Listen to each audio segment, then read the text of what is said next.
Le Shabbat est une institution qui pose problème sur le plan philosophique, sur le plan symbolique. Parce que le Shabbat, c'est la célébration de la tombée de la nuit, comme on peut d'ailleurs le lire dans les textes liturgiques. Et la tombée de la nuit, c'est justement l'équinoxialité. C'est-à-dire c'est un moment où les choses sont assez mal distinctes entre chien et loup, comme on dit. Et qui est-ce qui peut vouloir célébrer le Shabbat, sinon des populations qui veulent remettre en question un certain pouvoir. Un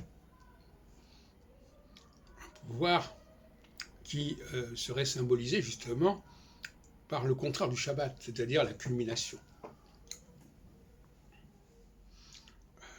Le chef, c'est celui qui s'élève au-dessus des autres, comme le soleil s'élève au-dessus de l'horizon. On est tout à fait à l'opposé du Shabbat. D'autre part, le Shabbat est un commandement qui figure notamment dans le livre de l'Exode. Et comme vous le savez, dans le livre de l'Exode, pour moi, il s'agit avant tout d'une idéologie israélite, une idéologie du Nord qui remet en question la supériorité de la dynastie davidienne du Sud. Donc, ça ne vient que confirmer la thèse selon laquelle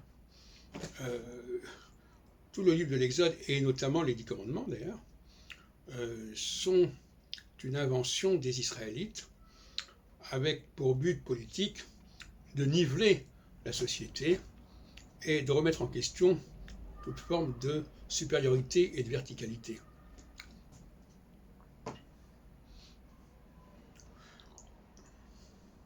Quand on lit dans les offices du Shabbat qu'on le remercie, on remercie Dieu, quand on voit les premières étoiles, c'est-à-dire quand le jour tombe, quand le jour, eh bien, c'est un signe de révolutionnaire, si on peut dire, c'est-à-dire c'est la volonté de refuser la supériorité, de refuser la hiérarchie.